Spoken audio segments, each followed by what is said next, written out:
Vai dar-se início à palestra General Câmara Pina, subordinada ao tema A Integração Europeia de Portugal, 20 anos depois, que será proferida pelo Dr. Jorge Sampaio. Vai usar da palavra o diretor do Instituto da Defesa Nacional, professor Dr. João Marcos de Almeida. Boa tarde, excelentíssimo Sr. Dr. Jorge Sampaio. Mais uma vez, muito bem-vindo ao Instituto da Defesa Nacional. Minhas senhoras, meus senhores, gostaria, antes de mais, de saudar a presença do Dr. Jorge Sampaio entre nós para proferir a segunda palestra General Câmara Pina. A direção do IDN decidiu, logo após a primeira palestra, que gostaríamos muito de convidar o Dr. Jorge Sampaio para vir aqui fazer a segunda palestra, por várias razões. Uma delas, muito cara ao Instituto, tem a ver com o apoio que o Dr. Jorge Sampaio, enquanto Presidente da República, deu sempre ao Instituto, um apoio muito importante para o Instituto durante todo esse tempo. Tivemos sempre a máxima disponibilidade de Belém em termos de presença e de apoio ao Instituto de Defesa Nacional, o que para o Instituto é muito importante. Em segundo lugar, porque o Dr. Jorge Sampaio foi uma pessoa que em toda a sua vida pública acompanhou sempre com muita atenção e com muito cuidado a política europeia, as questões europeias e, em particular, Portugal na União Europeia e na Europa. Recordo-me que durante vários momentos durante as suas presidências mostrou uma grande preocupação não só com o estado da Europa, que, como nós sabemos, conheceu alguns momentos mais complicados nos últimos anos, mas também com o estado da Europa em Portugal. A discussão sobre a Europa e sobre a integração europeia em Portugal, que penso que é um tema fundamental e que desconfio que irá aumentar a sua importância durante os próximos anos e, possivelmente, não só a sua importância, como será um tema cada vez mais discutido e polémico. Eu tenho algum receio que um consenso muito positivo e saudável que existiu em relação à integração europeia nos últimos 20 anos possa começar a ser posto em causa e a ser discutido, que não é mal nenhum, em princípio, discutirem-se estas questões e porem-se consensos em causa, mas isso faz com que aqueles que se revêem na integração europeia, que defendem a integração europeia, que acham que a integração europeia é muito positiva para Portugal, queiram participar com argumentos renovados no debate público que nós vamos começar a assistir.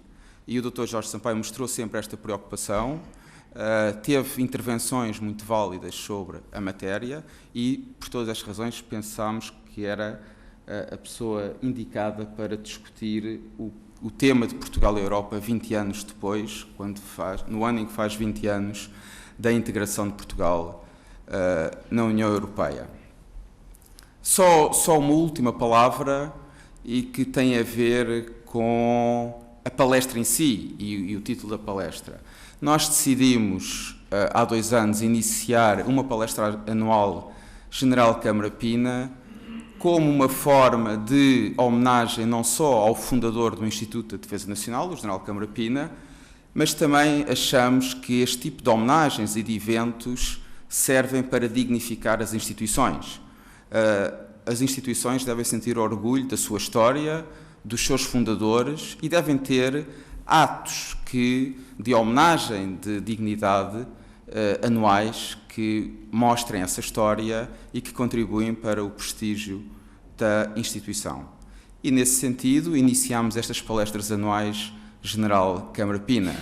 Como sabem, o General Câmara Pina, além de ter sido um notável militar, com uma carreira magnífica, ocupando cargos muito importantes, como, nomeadamente, durante 11 anos, chefe de Estado-Maior do Exército, foi o fundador deste Instituto, fundador num duplo sentido. Fundador no sentido em que, ainda como chefe de Estado-Maior do Exército, foi a pessoa que conceptualizou, que idealizou este Instituto, em grande medida devido à sua experiência internacional, ao conhecimento que tinha do Colégio de Defesa NATO, que foi uma das referências principais quando ele pensou neste Instituto, mas foi fundador, num segundo sentido, em que foi o primeiro diretor do Instituto, na altura chamava-se Instituto de Altos Estudos da Defesa Nacional, foi o único diretor nessa primeira vida do Instituto, entre 1969 e 1974, quando depois o Instituto as atividades foram suspensas até retomar em 1976, e, portanto, penso que é inteiramente apropriado termos uma palestra anual que seja uma forma de homenagem ao contributo fundamental que o General Câmara Pina deu à vida, ao nascimento e à vida do Instituto da Defesa Nacional. E sem mais, passo imediatamente a palavra ao Dr. Jorge Sampaio, a quem agradeço mais uma vez a sua presença. Muito obrigado. Bem, Sr. Diretor do Instituto de Defesa Nacional, Excelências, minhas senhoras e meus senhores, as minhas primeiras palavras são naturalmente de agradecimento ao Instituto, na pessoa do seu diretor, Sr. Professor Marques de Almeida, pelo amável convite que me endereçou para fazer a palestra General Câmara Pina. As minhas desculpas pelo adiamento, mas percebe-se agora o que é que aconteceu. E aceitei esse convite, não só em homenagem ao ilustre fundador desta instituição, pioneira para o tempo em que foi criada, mas também pelo interessante tema que me propuseram abordar aqui hoje. Acresce que é também uma feliz ocasião para, se me é permitido introduzir esta nota, selar as novas relações de vizinhança que agora mantemos, desde que passei a ter o meu gabinete de trabalho aqui na Tapada, atrás do IDN, na chamada Casa do Regal. Minhas senhoras e meus senhores, conhecem certamente o meu interesse pela Europa e, bem entendido, o quanto as questões europeias estiveram no âmago das minhas prioridades nos 2 mandatos como Presidente da República. Do meu ponto de vista, vale a pena revisitar as 2 décadas de integração europeia de Portugal, não tanto pelo balanço que se possa fazer, mas sobretudo pela avaliação que permite efetuar do ponto em que estamos no nosso caminho e pela luz que projeta sobre o futuro. De facto, como em 1986, quando aderimos às comunidades europeias, ou se quiserem melhor ainda, em 1977, quando apresentámos o pedido formal de adesão, é para o futuro que devemos voltar os olhos, reconhecendo os erros cometidos para não os reproduzir e tirando proveito das oportunidades irrepetíveis de que o presente é portador. Proponho-vos, por isso, uma reflexão sobre o que temos a fazer. Centrar-me-ei em alguns grandes objetivos e nas responsabilidades que, se assim não queremos ficar para trás, devemos assumir sem mais demoras. Para onde queremos ir? Como é que lá chegaremos? O que podemos e devemos fazer pela Europa e por Portugal? Que futuro escolhemos de entre os futuros possíveis, não só no plano nacional, mas também no plano europeu? São, no fundo, estas as questões que quero evocar aqui. Desenvolverei as minhas observações em 3 tempos distintos. Debruçar-me-ei primeiro sobre os 20 anos de mudanças em Portugal. Abordarei em seguida o tempo europeu durante essas 2 décadas, sublinhando a encruzilhada em que se encontra o projeto europeu atualmente. E, por fim, regressarei a Portugal para evocar os desafios que, no presente, o quadro europeu nos coloca. Quanto ao primeiro tempo, chamar-lhe-ei Portugal 20 anos depois. Como é bem sabido, a opção europeia fez parte das decisões estruturantes, como agora se diz, do regime democrático saído do 25 de Abril, pois configurou a resposta estratégica de Portugal à alteração do seu posicionamento internacional na sequência da descolonização. Com tal decisão, Portugal operou uma mudança profunda de prioridades na sua política externa, unindo o seu destino ao da Europa, sem por isso ter virado as costas ao Atlântico. Mas a opção europeia teve também profundas implicações internas, com a adopção de um novo paradigma político, económico e social para o país. Depois da Revolução, a perspectiva da adesão a partir de 77 deu um rumo político claro a Portugal, imprimiu um ritmo de mudança e forçou um extenso programa de reformas. Pudemos assim consolidar a transição democrática, reforçar o Estado de Direito, desenvolver a economia de mercado e o modelo de justiça social. Nos 20 anos que levamos de integração, como caracterizar as profundas transformações que Portugal realizou no plano político, económico, social e até demográfico? Em todos estes planos, destacarei alguns pontos de relevância. Antes de mais, no plano político, o objetivo da adesão enquadrou e impulsionou o processo de democratização, iniciado em 1974, que não se esgotou no ato constituinte e na consagração de um quadro constitucional formal. Implicou, ao invés, vastas mudanças que passaram pela consolidação do regime pluripartidário, pela instauração da confiança no edifício da democracia representativa, pelo desenvolvimento do exercício de participação cívica na vida pública, pelo funcionamento cotidiano do Estado de Direito Democrático e pelo reforço da separação de poderes e pela proteção dos direitos civis, políticos e também sociais. A trajetória efetuada no arco destas 2 décadas faz, aliás, com que hoje Portugal esteja em fase com os restantes países europeus e se defronte exatamente com o mesmo tipo de desafios e de dificuldades na preservação, na promoção e no aperfeiçoamento das democracias, quer representativa, quer participativa. Quero agora referir brevemente uma outra área em que a evolução registada foi igualmente profunda e convergente com a dos parceiros europeus, a questão da demografia. Não é exagerado dizer que se verificou em Portugal uma verdadeira mutação de regime demográfico. As taxas de fertilidade, que eram, em termos comparativos, anormalmente elevadas, caíram nos últimos anos para valores próximos da média europeia.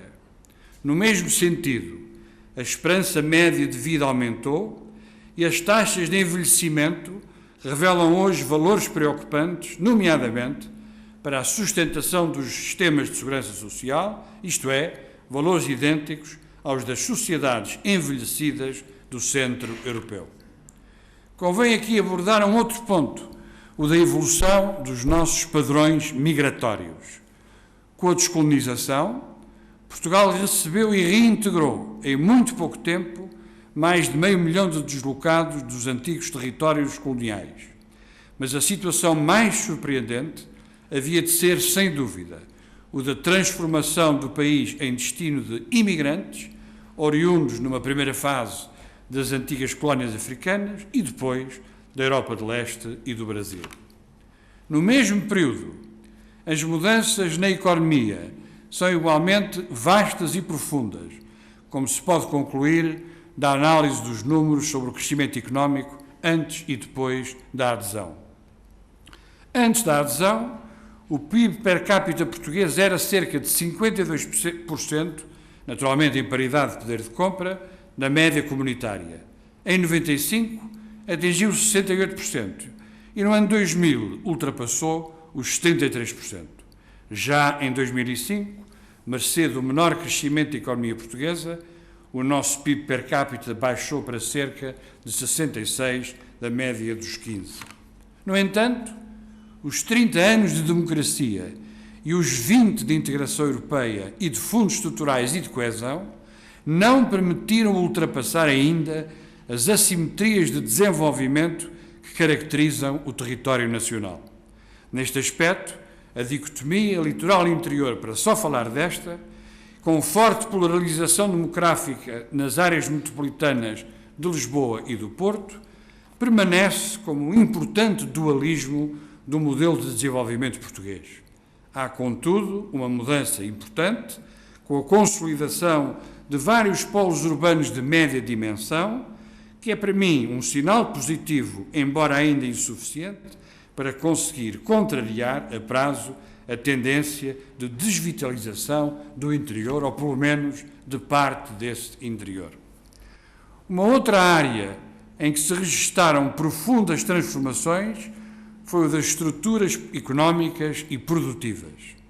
Em 1970, o emprego no setor primário representava mais de 1/3 do total e caiu em 2002 para cerca de 12%, ou bastante menos se usarmos os critérios do censo. O emprego industrial já está hoje em declínio, enquanto o emprego terciário, ainda inferior em proporção e níveis de qualificação à média europeia, se tornou a parcela mais importante na distribuição do emprego, ou seja, 54%. Já num outro plano, o da qualificação pessoal, o alargamento da escolaridade básica e o forte acréscimo registado no acesso ao ensino superior são, sem dúvida, os mais importantes progressos registados. No entanto, estamos longe de ter resolvido todos os problemas nesta área.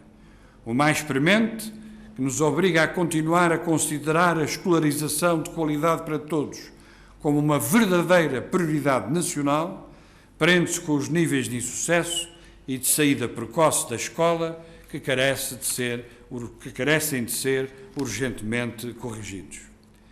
Em consequência deste conjunto de mutações, a sociedade portuguesa transformou-se nas últimas décadas. Tornou-se inevitavelmente uma sociedade mais urbana, com um melhor nível de educação, e é também uma sociedade mais velha, assente numa classe média em expansão, como é típico dos processos europeus de modernização, mas que também ela própria se defronta hoje com inúmeros problemas de transição. Esta impressão positiva, naturalmente, sobre o modo como Portugal, com ajudas comunitárias de vulto, é justo frisá-lo, conseguiu enfrentar as dificuldades do processo de modernização, é, aliás, corroborada através da observação do comportamento do Índice de Desenvolvimento Humano. No último quarto do século XX, Portugal foi aquele país que mais convergiu em relação aos valores médios da União Europeia. A avaliação globalmente positiva que faço da evolução da nossa economia e da nossa sociedade revela bem, a meu ver, a capacidade portuguesa para enfrentar pesados desafios e deve, pois, servir de estímulo. Mas não deve, todavia, fazer esquecer as dificuldades sentidas nos últimos anos, nem escamotear o esforço necessário para as superar. Voltaremos mais adiante a este ponto. E chego assim ao segundo tempo que designo por Europa 20 anos depois. Como lembrava recentemente Filipe González, no mosteiro de Justeg, a quando da atribuição do Prémio Carlos V a Helmut Kohl, os 10 primeiros anos da integração europeia de Portugal e de Espanha coincidiram com um dos períodos mais dinâmicos de toda a história da construção europeia. Por isso, Filipe González caracterizou expressivamente essa década como a década da Europa galopante. Década de sucessos europeus, de facto, caracterizada pelo alargamento a sul, pela adoção do Ato Único e, mais tarde, do Tratado de Maastricht, bem como pela plena realização do mercado interno e da União Económica e Monetária, dois marcos, sem dúvida-chave, do processo de integração europeia. Por seu turno, a alteração profunda do contexto internacional, como a queda do Muro de Berlim, a unificação alemã e o fim da Guerra Fria, em vez de dividir a Europa, veio consolidá-la, porque a União Europeia soube responder com uma adequada estratégia a estes novos e inesperados desafios.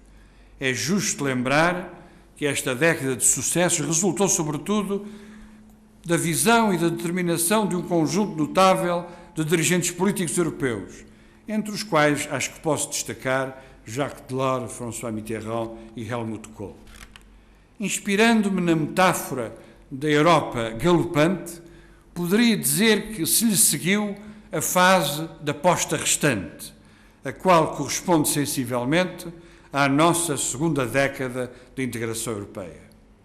Embora, em 2004, a União Europeia tenha dobrado o cabo do alargamento a leste, que representou, sem dúvida, um marco histórico no mapa da reunificação do continente e um tempo forte da construção europeia, os resultados destes anos de transição de século não têm respondido às altas expectativas depositadas no projeto europeu, num contexto internacional sempre mais volátil e preocupante, que tem vindo a colocar a Europa perante um número crescente de ameaças e de desafios.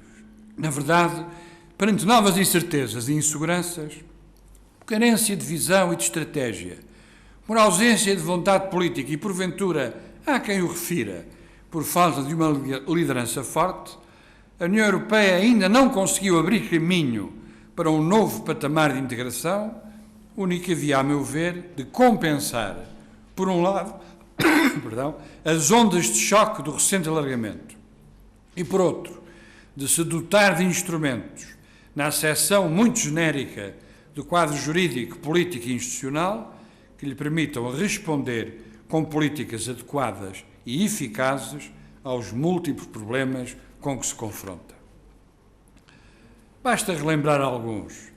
Entre o cisma iraquiano, que causou inúmeras e duradouras sequelas, e a recusa no ano passado do Tratado Constitucional em França e nos Países Baixos, com as conhecidas e atuais repercussões, parece existir uma inquietante linha de continuidade, corroborada por uma extensa sequência de dificuldades que se vêm avolumando.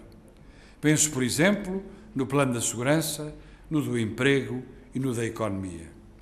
Mas penso também na questão das fronteiras da Europa, do diálogo de culturas e de civilizações, da imigração ou da própria identidade europeia. Neste conspecto do tempo europeu, 2005 assemelha-se de facto a um ano de ressaca para a Europa. Ressaca porque a digestão do êxito do alargamento não se revelou fácil e não surtiu os efeitos esperados. Ressaca também por causa do impasse constitucional europeu. Por isso, a ressaca que dominou 2005 tem-se prolongado pelo ano em curso, mas adquiriu agora contornos de uma crise funda, resultante não só da real acumulação das dificuldades internas, mas também do cruzamento de inúmeros fatores de perturbação externa. A meu ver, estamos perante uma verdadeira crise de confiança no projeto europeu, que é grave e que é também insidiosa. Grave porque a confiança é o cimento do pacto europeu, como aliás de qualquer contrato político. Crise insidiosa porque também tem levado, com cada vez mais frequência, a pôr em causa a bondade do projeto europeu e as suas realizações emblemáticas, de que são exemplos o mercado único, o euro, a livre circulação de pessoas ou o próprio alargamento.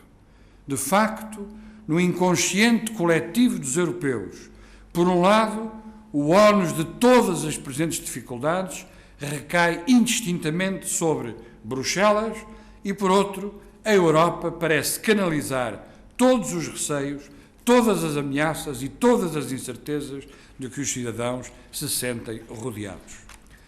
Acabamos de encetar o segundo semestre de 2006 sem grandes perspectivas de desanuviamento da situação. Por um lado, mantém-se o impasse constitucional, ocultado na prorrogação de um período de reflexão que até à data não produziu frutos tangíveis. Tudo estará, sem dúvida, em se conseguir encontrar uma fórmula que permita responder às preocupações manifestadas pelos eleitores franceses e neerlandeses, sem prejuízo, e o ponto para mim é muito importante, da vontade expressa pelos povos cujos Estados já ratificaram o tratado, até porque aqui está em causa o princípio da igualdade entre os Estados. Ora, encontrar uma fórmula que concilie estas duas exigências, em larga medida contraditórias, não será tarefa nem de rápida nem de fácil execução.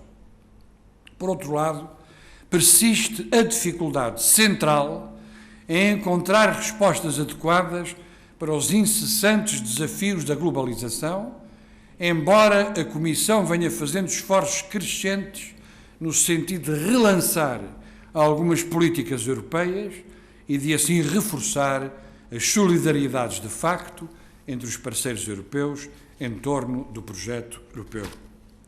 Acresce ainda que o recente agravamento da situação internacional, com o conflito armado no Médio Oriente, na realidade prática, aquilo que se pode designar por a guerra civil no Iraque, o aumento da instabilidade no Afeganistão, mais ou menos esquecido, as incógnitas quanto à questão nuclear iraniana, a emergência da nova problemática da segurança energética e a latência de um afrontamento entre o Islão e o Ocidente, aliás, no próprio seio também das sociedades europeias, tudo isto reforça não só o clima de incerteza que pesa sobre o nosso futuro, como suscita renovadas e pertinentes dúvidas sobre o papel da União Europeia na cena internacional.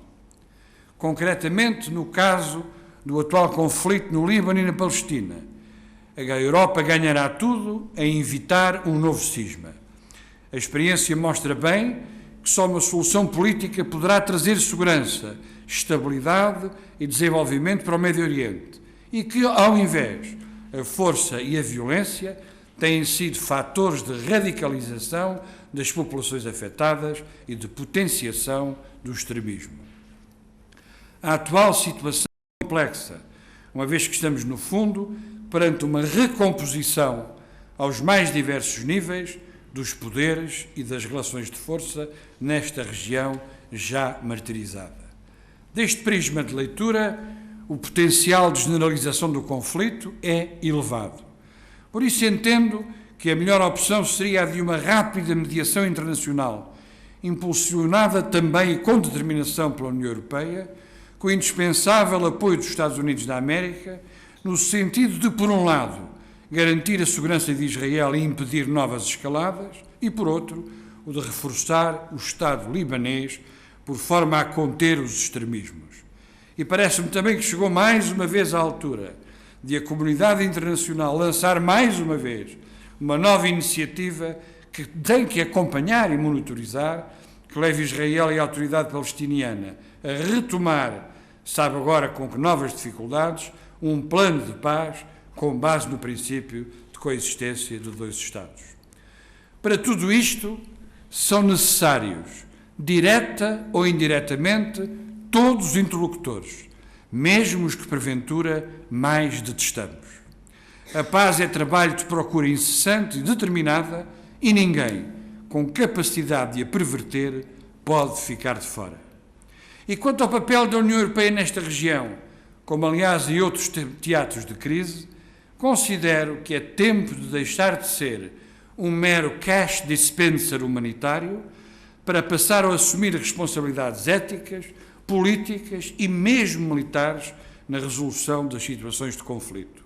Mais ainda, seria, do meu ponto de vista, desejável que, na atual crise no Líbano, a União Europeia se disponibilizasse a liderar uma força de interposição vocacionada para executar as missões necessárias para restabelecer a paz na região.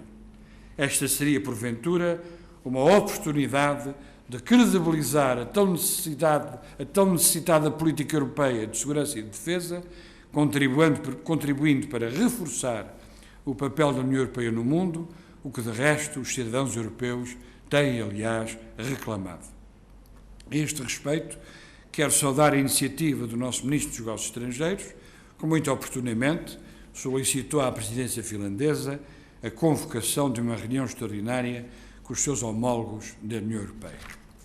Excelências, minhas senhoras e meus senhores, na realidade, devemos reconhecer que é precisamente nas áreas em que os efeitos controversos, porventura, da globalização, mais têm feito sentir, na economia, no emprego, na segurança, na imigração, que a Europa menos se tem revelado capaz de secundar a ação dos Estados na sua resolução. Isto explica, talvez, o processo de suspeição e de revisionismo de que a União Europeia está atualmente a ser objeto, através do qual estão a ser postos em causa os próprios fundamentos do projeto europeu, a finalidade prosseguida, o modelo de integração desenvolvido até agora e os meios utilizados. Mas, a meu ver, este é um perigoso movimento de recuo que urge combater, embora devamos, naturalmente, questionar-nos sobre a origem das presentes dificuldades. Uma das questões que legitimamente se coloca é a de saber se a União Europeia, como força reguladora da globalização, tem desempenhado o seu papel de forma satisfatória ou se poderá ir mais longe. Ou seja, trata-se de saber se parte dos atuais problemas não derivará precisamente, por um lado, de um déficit de intervenção comunitária no plano da governação económica da zona euro e no âmbito das políticas sociais, e, por outro, de uma atuação pouco eficaz da União Europeia nos fora multilaterais que lhe retira peso político como ator da globalização.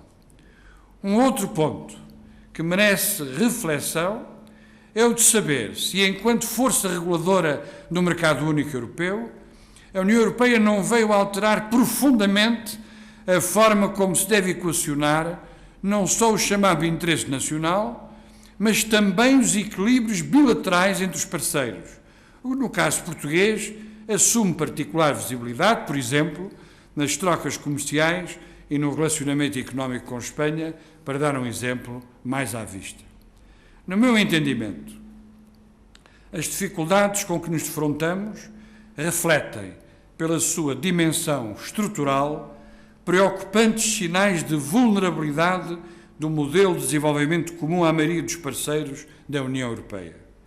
Ora, para estes problemas, que são de natureza global, não há, em meu entender, soluções unilaterais nem espaço para atitudes isoladas.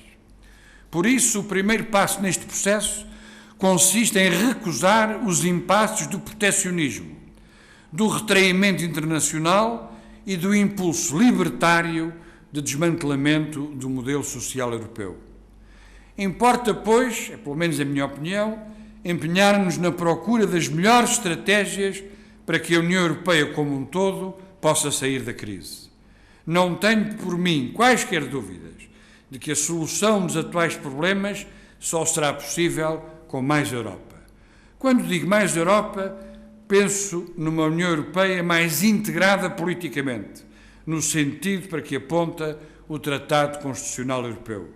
Por isso entendo que qualquer que seja a solução formal a encontrar, importa preservar o acervo do atual tratado. Os avanços que contém permitirão dar um impulso político à União.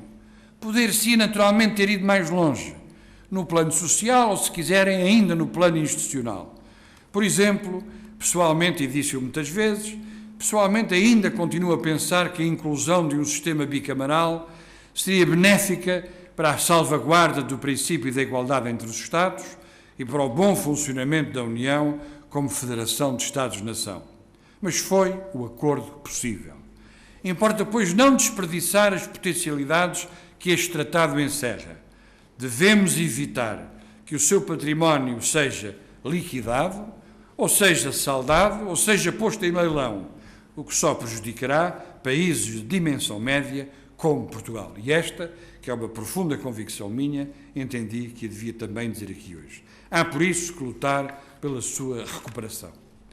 Só com mais Europa política poderemos evitar o declínio e a irrelevância para que algumas teses em voga nos pretendem remeter. A União Europeia é demasiado importante no sistema internacional para se entregar a uma lógica de fechamento depressivo ou a reações emocionais face aos poderes que lhe disputam espaço de influência no mundo de hoje.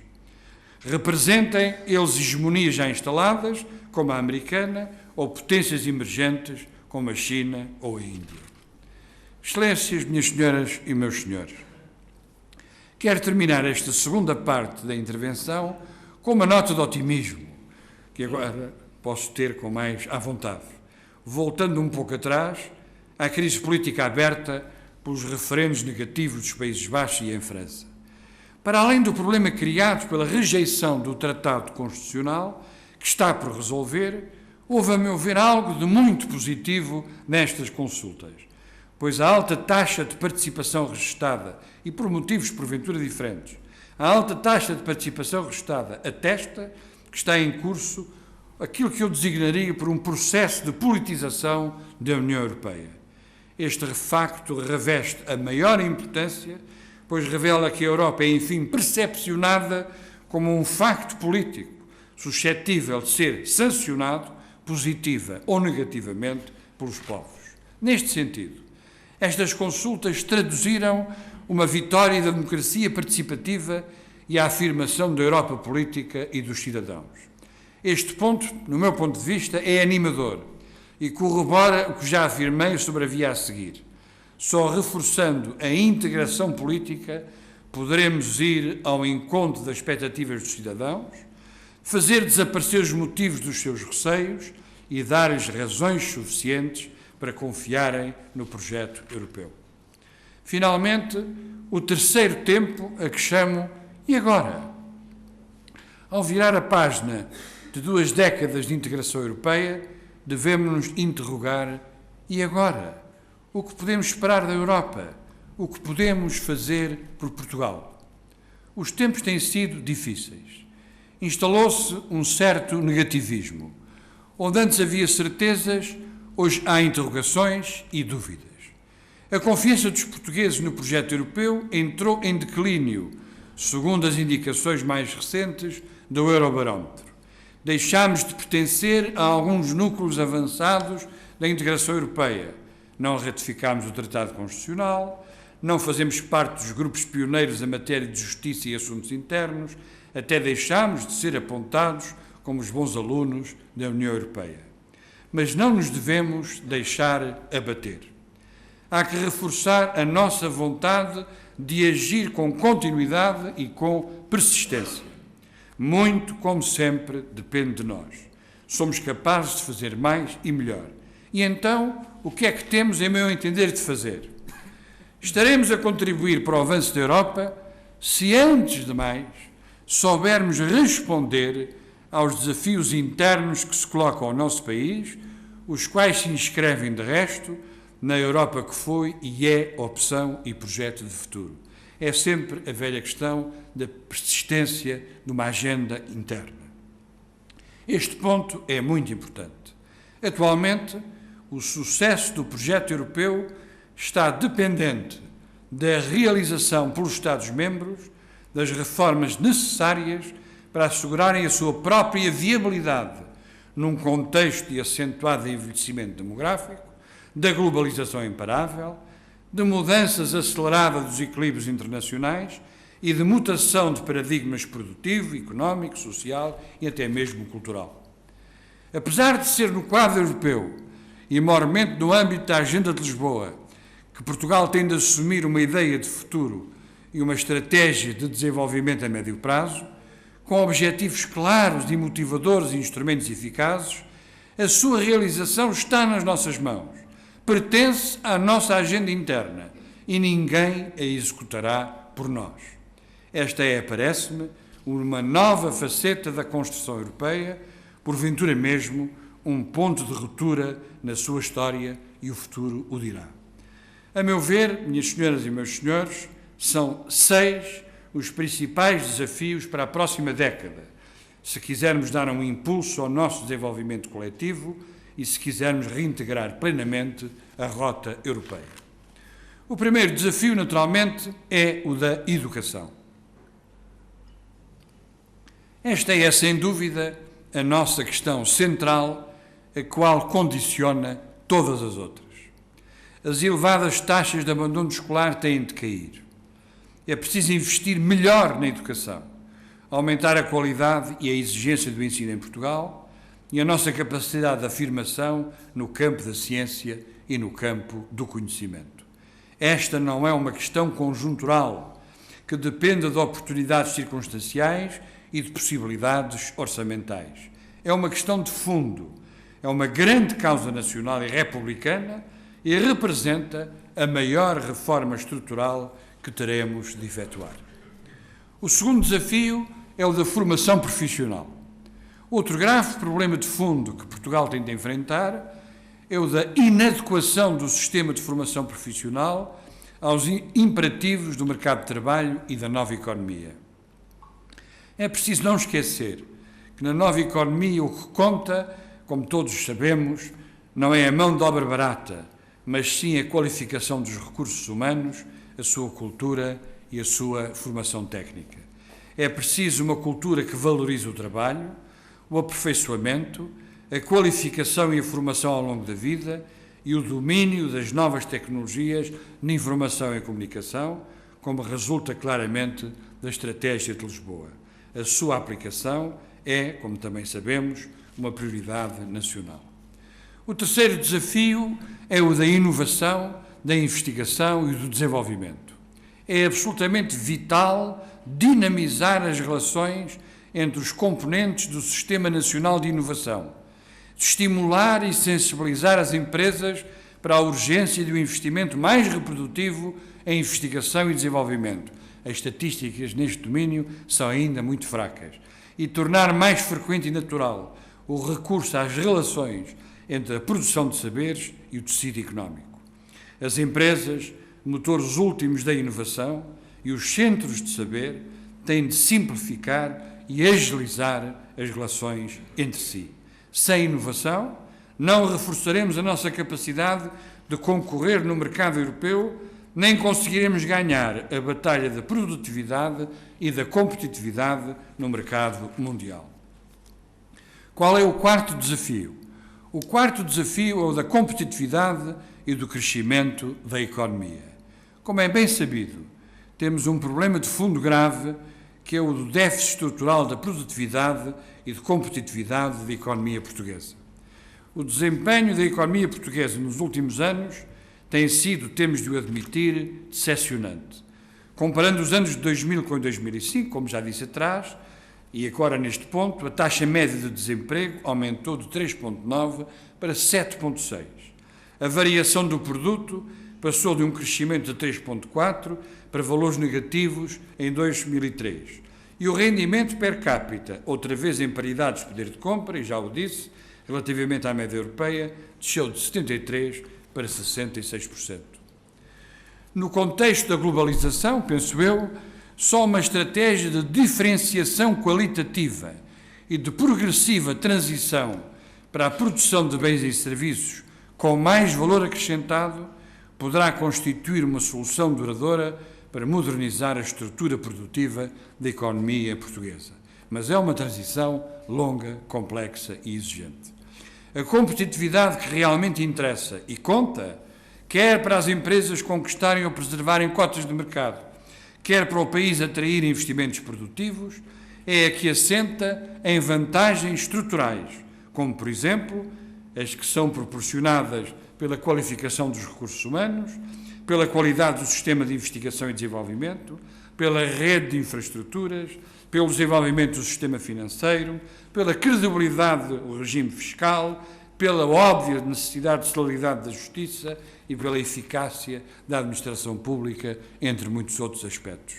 É óbvio que Portugal tem de manter no topo das prioridades nacionais a aceleração das reformas estruturais necessárias para o bom funcionamento da economia, para recuperar o tempo perdido e voltar a subir na tabela da competitividade mundial. O quinto desafio, como porventura se espera, designo como objetivo da coesão social. Promover a coesão social deve ser outra das nossas prioridades. Por um lado, porque o nosso modelo de desenvolvimento continua desfasado das exigências da nova economia, como vimos.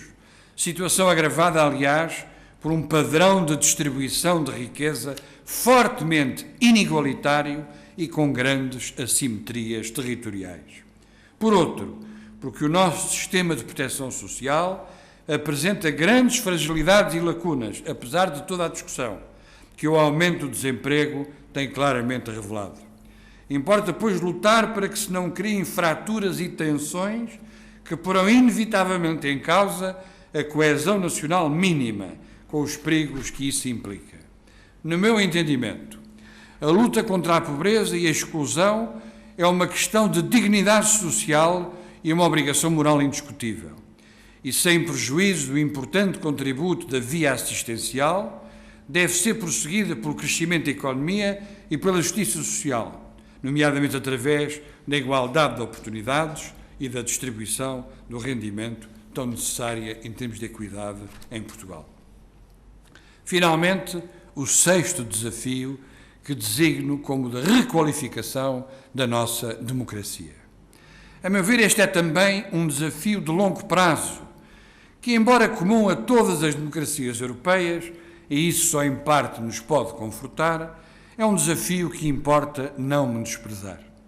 Se quisermos continuar a fazer da democracia, ou talvez melhor, da democratização das sociedades, um desígnio mobilizador e um fator de genuína emancipação, não poderemos evitar as questões do fechamento do campo político sobre si mesmo, a que se assiste atualmente um pouco por todo o lado, do alheamento dos cidadãos em relação à vida pública e, de qualquer forma, à vida partidária, assim como a questão da erosão do núcleo básico dos direitos sociais, que, a meu ver, atinge também o próprio coração dos direitos cívicos e políticos, de que a democracia é guardiã, em nome da garantia da liberdade e da igualdade entre todos os cidadãos.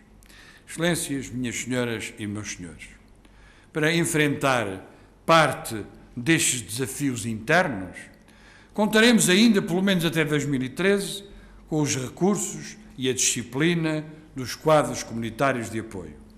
A negociação dos montantes assegurados até 2013 foi extremamente dura e ainda pude acompanhá-la. Nela jogámos a nossa credibilidade. Importa, pois, que durem também os efeitos desse generoso investimento comunitário no nosso país. Até porque é não só Portugal, mas o próprio modelo europeu de coesão e solidariedade que serão postos à prova. Reformando Portugal, serviremos a causa europeia e daremos razão, na parte que nos compete, a uma visão forte da Europa. Passando, por último, para o plano dos desafios externos com que Portugal se defronta, é importante frisar que é também no quadro europeu que se joga o essencial, quer da sua autonomia de decisão, quer da sua afirmação externa, designadamente nas suas áreas prioritárias de relacionamento. Neste âmbito, é oportuno salientar o elevado nível de participação que Portugal tem assegurado no seio das forças internacionais de paz da ONU, da NATO e da União Europeia, que sempre acompanhei, assim como o desempenho exemplar dos militares portugueses nessas missões. Este é um ponto que deve ser, mais uma vez, destacado, até porque é uma das frentes do projeto europeu em que Portugal tem estado presente na primeira linha. Acresce que a atual teia de inéditas e difusas ameaças internacionais, acrescida no caso português de uma situação geográfica particularmente exposta, não permite dúvidas quanto ao acerto da decisão estratégica de procurar, através das disciplinas de solidariedade do projeto europeu, garantir a segurança e a defesa do país. De facto, é bom não esquecer que a afirmação de um país não se mede só em função da dimensão do seu território ou do PIB, mas da sua capacidade de se afirmar como parceiro credível, empenhado em contribuir efetivamente e ativamente para a resolução dos problemas e para o desenvolvimento de políticas cooperativas e inovadoras. Para a afirmação externa de Portugal e dos nossos interesses, é fundamental envidar todos os esforços para nos mantermos no pelotão da frente e de melhorar a nossa imagem. É preciso que o nome de Portugal acrescente valor, que possa ser associado a uma atitude cooperativa, a participação empenhada, a qualidade e a modernidade. Tal estratégia não pode resumir-se, contudo, a uma operação de marketing para o exterior. Porventura, é um processo mais fundo, que os próprios portugueses devem assumir, desde logo transformando a visão pouco positiva que muitas vezes têm de si próprios, através de uma atitude mais afirmativa, mais empreendedora e mais valorizante.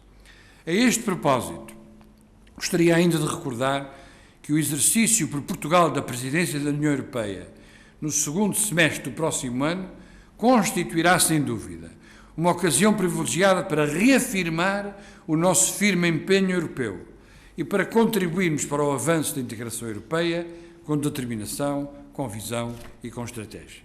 Minhas senhoras e meus senhores, a evocação que acabo de fazer das 2 décadas de integração europeia deve servir, acima de tudo, para preparar o futuro. Por isso, tornei presentes alguns dos nossos principais desafios. Olhando-nos e olhando o que realizamos, parece-me que temos razões de sobra para nos orgulharmos, como portugueses e como europeus. O país que somos hoje, e sobretudo isto para a minha geração é tão gritante, o país que somos hoje está certamente muito longe do país que desejamos ser amanhã, com certeza, mas está ainda muito mais longe do país bloqueado e à procura de um futuro que éramos ontem, quando apresentámos o pedido de adesão à Comunidade Europeia. De então para cá, que grandiosa transformação se deu. Também no plano da construção europeia, apesar das dificuldades presentes, como foram proveitosos e fecundos todos estes anos. O projeto europeu em que hoje temos o privilégio de participar tem assegurado a um número sempre crescente de europeus paz, estabilidade, prosperidade, justiça e liberdade. Tenho repetido muitas vezes, mas sempre com segura convicção. Para os portugueses, a Europa é hoje condição de uma efetiva independência. É no quadro da integração europeia que asseguramos melhor a nossa segurança, o desenvolvimento e a liberdade que são apanágios da soberania.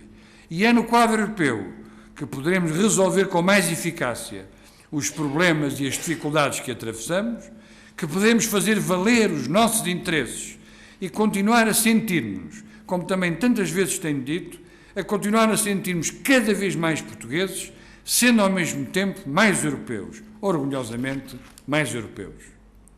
Sei bem que no nosso continente estes são, porventura, tempos de dúvida e para alguns de hesitação quanto à bondade do projeto que hoje estreitamente nos liga. Mais uma razão para, amparado por uma clara experiência nacional e internacional, para aqui vos afirmar a minha convicção, pessoal é certo que só a mim compromete, mas que vejo seguida por muitos, de que é numa unidade solidária, no cumprimento de objetivos livremente negociados e numa consentida partilha de soberanias que a Europa ocupará o lugar que as suas responsabilidades históricas lhe exigem para a edificação urgente de um mundo mais justo. O orgulho que devemos sentir pelo que fomos capazes de fazer deve ser, contudo, o contrário da autocomplacência. Deve ser antes a raiz da nossa exigência, da nossa responsabilidade, da nossa ambição de fazer muito mais e muito melhor. Muito obrigado pela vossa paciência.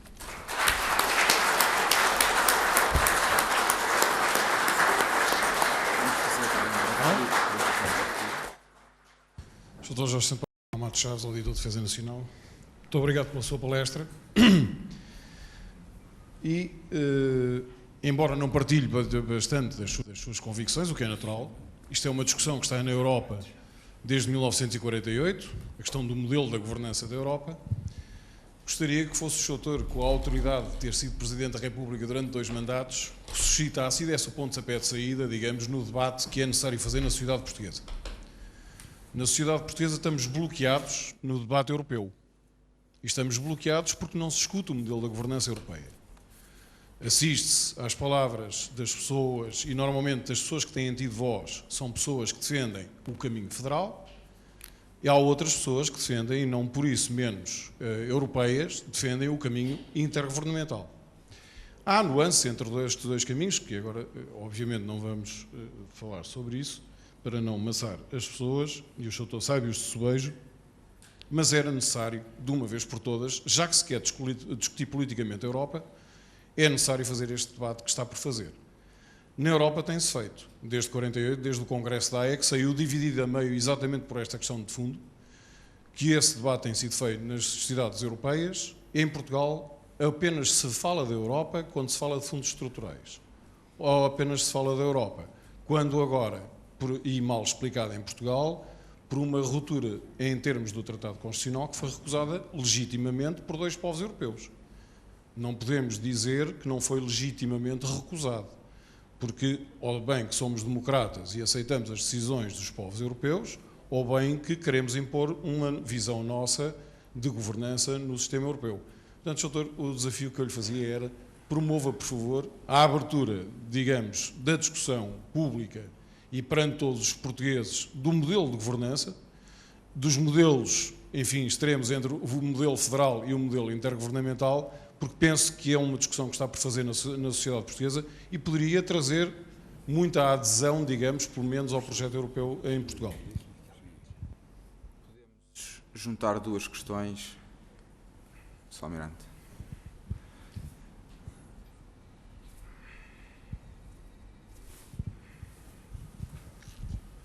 Gostava de cumprimentar o Sr. Jorge Sampaio, felicitando-o pelas suas importantes atividades de cidadania, o que se me permite dar força a uma expressão que usada em língua inglesa, que é 4-star Admiral never retired. Com mais força, 5-star Admiral, como Comandante Supremo, never retired.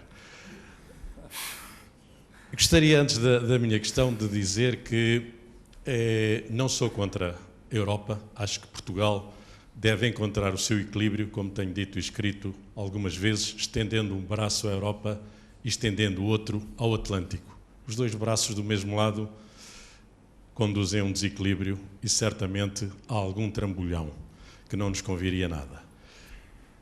Por isso, o desenvolvimento do projeto europeu preocupa-me. E preocupa-me em 2 linhas, para ser apenas breve.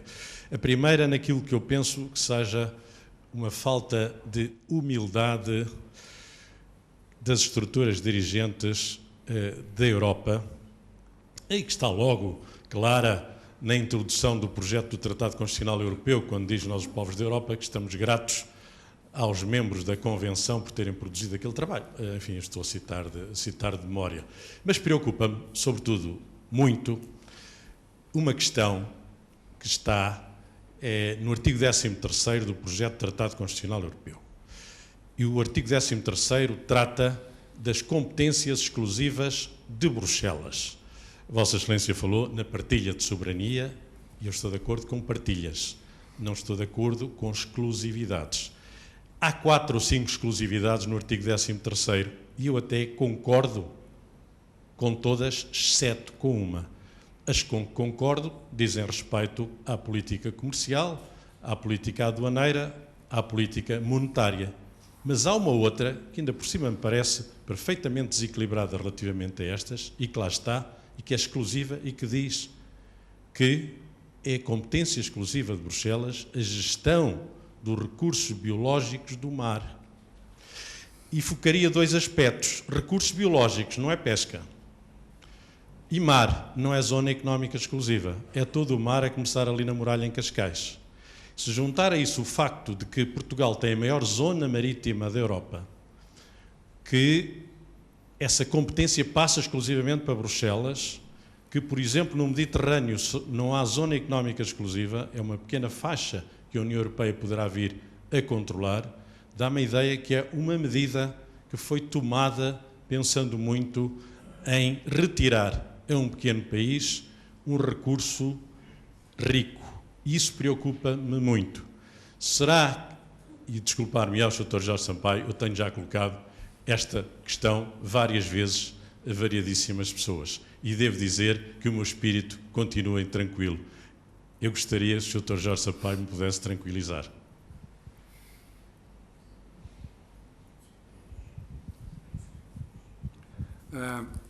Em relação ao Sr. Matos Chaves, muito obrigado.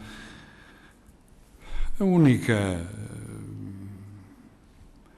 razão por que eu estou aqui hoje, além do amável e simpático e agradável convite, da minha estima por este Instituto, é porque acho que nós não podemos nunca deixar cair em Portugal o tema europeu.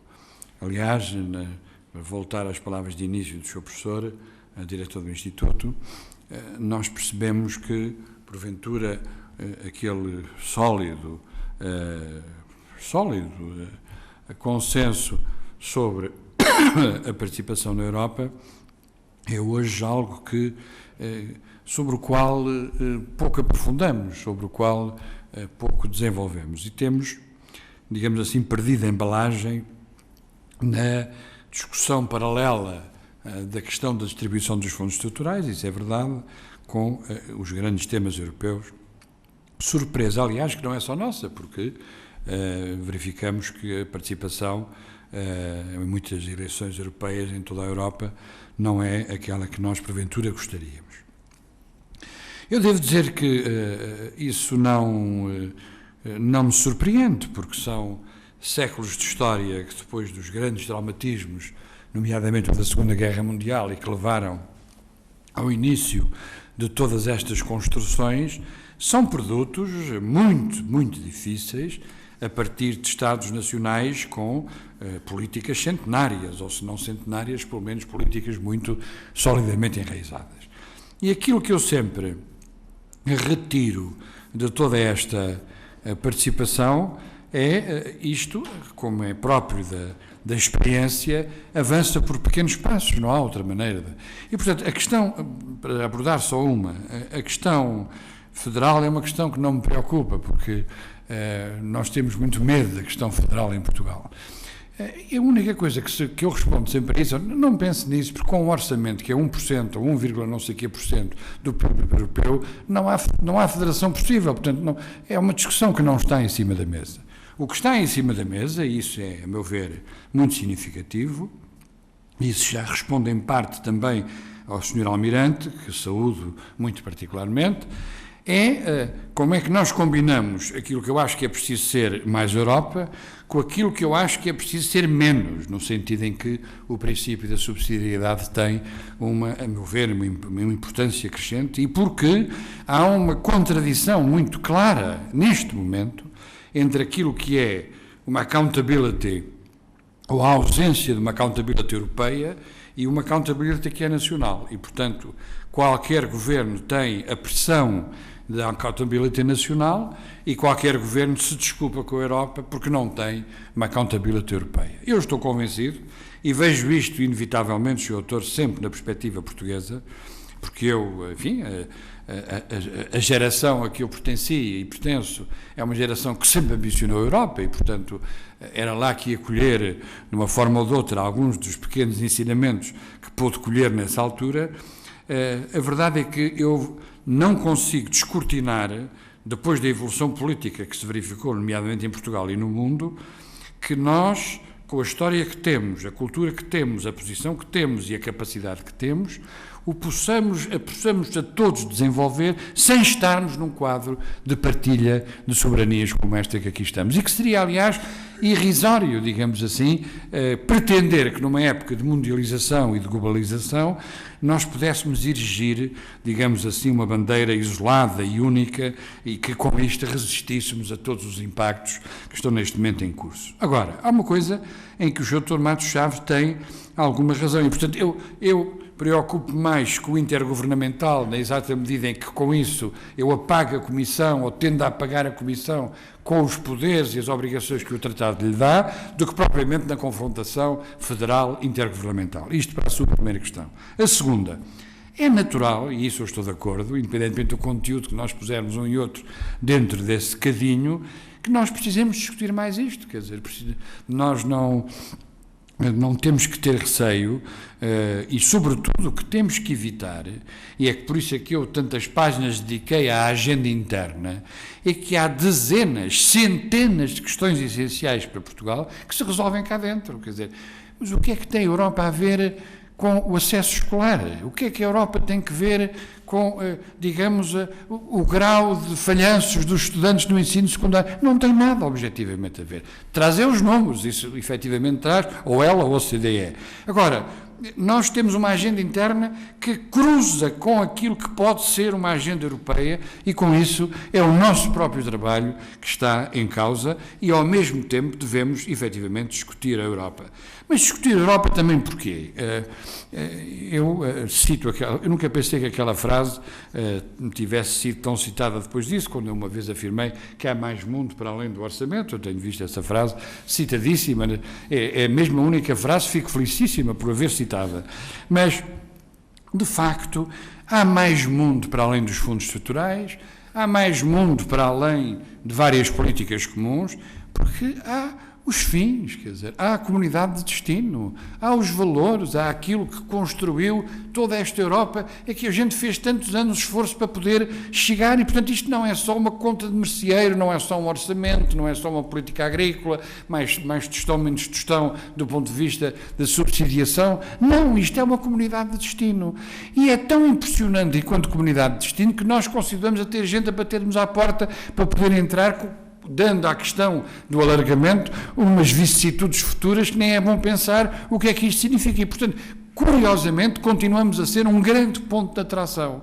E, portanto, aquilo que eu acho é que nós temos que discutir também isto no sentido da comunidade de destino a que nós pertencemos. Não é uma comunidade isolada, é uma comunidade a que pertencemos com as nossas características próprias, e por isso eu cuidei de dizer a vertente atlântica é significativa, a vertente europeia é aquela a que rechegamos depois de ter sido de algum modo precursores, e, portanto, é bom que a gente consiga avançar e que não se detenha agora com, digamos, a mim preocupa muito o que é que a gente diz aos 15 países que ratificaram o Tratado Europeu. Preocupa muito porque eu, se fosse um dos 15 países, perguntava, mas então porquê é que 2 países hão de inviabilizar aquilo que eu votei? Independentemente agora do conteúdo.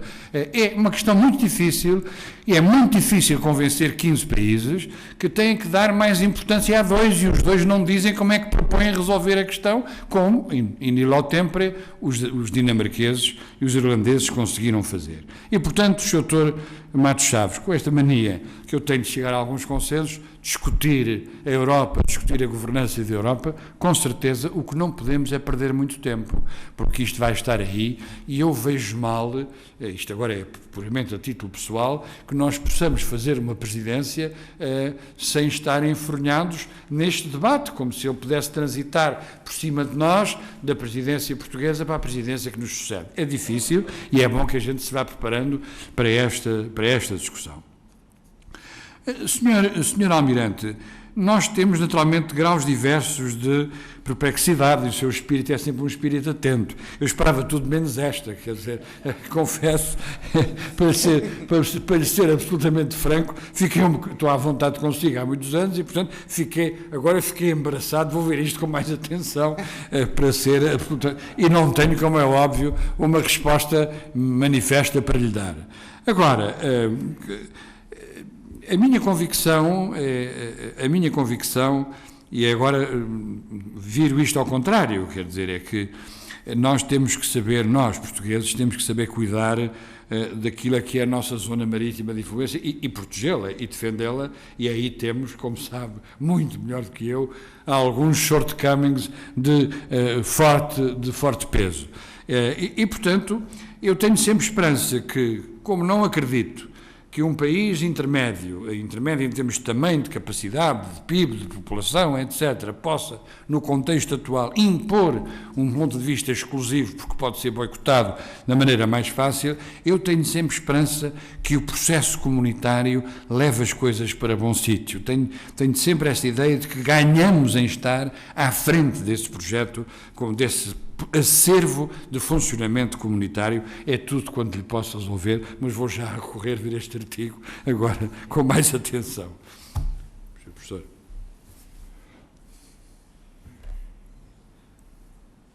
Obrigado. Queria agradecer a palestra do Dr. Jorge Sampaio e certamente fazer votos para que, julgo que isso vai acontecer, que ela seja publicada, para que seja depois acessível lê-la com mais Eu atenção. agora, Dr. Sérgio, eu não tenho orçamento, não é? Portanto, Mas tem o IDN. posso ter sponsors, quer dizer, orçamento deixei de ter. Eu iria voltar à primeira questão, à questão do debate europeu, ou melhor, do não debate europeu em Portugal. Eu recordo que durante os 2 mandatos do Dr. Jorge Sampaio, ele foi dos raros políticos em Portugal que levantou a questão europeia por várias vezes. Mas isso não teve grande eco, nomeadamente nos partidos. E queria perguntar como é que ele interpreta esta relutância dos dirigentes políticos portugueses para falarem de questões europeias. Naturalmente que, em parte, é a desculpa com Bruxelas, da parte dos que estão a governar, mas os partidos da oposição não têm essa desculpa. Mas já tivemos os mesmos partidos no governo e na oposição e é sempre a mesma coisa. Fala-se tudo menos das questões europeias, seja da questão do Tratado Europeu, das questões institucionais, das políticas europeias, a não ser quando elas nos vêm bater mesmo à porta e então queixamos da PAC e da política de pescas e dos fundos, etc. Qual será a maneira de acabar com este não debate, nomeadamente no plano político? Obrigado. Sr. Dr. Jorge Sampaio, cumprimentá-lo e a manifestar-lhe o enorme interesse e o privilégio que tive em ouvir a conferência há pouco proferida. Como a minha pergunta é seguramente já das últimas, vou circunscrevê-la na máxima medida do possível. A Europa galopante, o Sr. Doutor, no início da sua intervenção, fez referência a 3 figuras: Jacques Delors, Mitterrand e Helmut Kohl. A questão concreta que eu vou desdobrar, mas vai ser muito circunscrita, é a seguinte: terão estas figuras sido uma mera emanação da Europa galopante ou terão influenciado a Europa galopante? E se influenciaram, será que na Europa da posta restante faltarão figuras de referência, como as 3 já agora indicadas? Muito obrigado. Com licença do Dr. Sérgio Filho de Cabral, se ele não se importa, respondo primeiro ao Sr. General Gonçalves Ribeiro, que aproveito naturalmente para saudar. É curioso, Sr. General, esse ponto levou algum tempo a ser escrito, porque eu tenho um grande rebusto em, primeiro, dizer figuras que foram extraordinárias e depois alinhar nesta ideia contemporânea e recente que o que está a fazer falta são figuras carismáticas, grandes líderes nacionais, etc. Até por uma razão muito simples, porque, primeiro, acho que é uma espécie de dizer que o que existe hoje não tem importância nenhuma, nem vale nada, e segundo, porque há um termo de comparação que nunca podemos fazer. Nós nunca saberemos o que é que seria o Sr. Mitterrand hoje, o que é que seria o Sr. Delors hoje, o que é que seria o Sr. Kohl hoje, para não dizer outras figuras que, entretanto, desapareceram nos anos 80 e 90. E, portanto, as situações têm muita importância para, digamos, para ver como é que as pessoas respondem aos desafios que naquele momento se colocam, ou como é que aproveitam as oportunidades de uma forma, em alguns casos, magistral, custosa, mas magistral, como, por exemplo, o chanceler Kohl aproveitou de uma forma, a meu ver, genial, captou a noção do que é que significava a queda do Muro de Berlim. E, por isso, foi muito difícil. Ponho estas 3 pessoas ou não ponho nenhuma. E como viu naquela frase em que eu digo, diz-se agora que não há lideranças, é porque eu não digo, quer dizer, não digo, porque acho que isto tudo está, obviamente, muito difícil. Agora, o que é evidentemente mais preocupante, e liga-se com a pergunta do Dr. Sérgio Filho de Cabral e também com a pergunta do Dr. Matos Chaves e em parte com o Sr. Almirante, é que nós hoje, quer dizer, nós hoje discutimos pouco política e não temos, digamos, ao nível da capacidade de prestar serviço público em matéria política, uma quantidade constante de pessoas, não temos, quer dizer, há uma rarefação, quer dizer, e isto é porquê? Por variedíssimos fatores, é o mais preocupante de todos, a democracia não se renova com a velocidade e com a capacidade que seria necessário, e por isso, como os problemas são a meu ver, cada vez mais complexos, cada vez mais difíceis. Basta ver a situação que estamos a viver neste momento, para não falar uma questão que sobrenada a todas elas, afinal de contas, como é que é o crescimento europeu, como é que é a política energética, como é que nós podemos ligar uma coisa à outra, para percebermos que isto está muitíssimo difícil e que, portanto, todos serão bem-vindos à ajuda a esta discussão e ninguém se pode verdadeiramente pôr de fora. Mas a sua pergunta, Sr. General Gonçalves Ribeiro, liga-se com a do Dr. Sá Filho de Cabral, é que a única maneira de avançar neste debate é levá-lo a sério, no ponto de vista de que ele é incontornável. Ele é incontornável, há um enorme déficit naturalíssimo. Alguém me dizia aqui há uns meses atrás que há um déficit sobre a questão europeia e eu olhei para essa pessoa, ainda estava em funções e fui um bocado bruto e não era meu costume e acho que ainda não é ainda. E disse, mas o meu amigo tem a noção de que as pessoas sabem todos os programas dos partidos quando votam por uma eleição legislativa, que alguém que vai votar pelo partido A, o partido B ou o partido C sabe o que está naqueles programas. São muito poucas as pessoas que os leram. E, portanto, isto é uma, digamos, é uma acumulação permanente de saberes e nós temos que nos lançar a esta discussão. Ela não será uma discussão, digamos, como foi a discussão sobre o Campeonato do Mundo e a seleção portuguesa, gosto ou não, não é? Porque isso toda a gente participa, porque toda a gente percebe, toda a gente chega lá. Agora, realmente, sobre a política agrícola comum é mais complicado, sobre a política industrial, se há ou não há, é mais complicado. E, portanto, o que nós não podemos ter é, a meu ver, nenhum receio, e Portugal não pode ter nenhum receio de afrontar esta discussão com as diversidades naturais que ela coloca, porque senão isto não faz sentido, porque há um momento em que nós vamos ter que votar, eu que estive por dentro, à forma como com enorme facilidade se chegou à necessidade de um referendo sobre o tratado, e aqui calmo, porque acho que não posso dizer mais nada, digo, não vale a pena andarmos a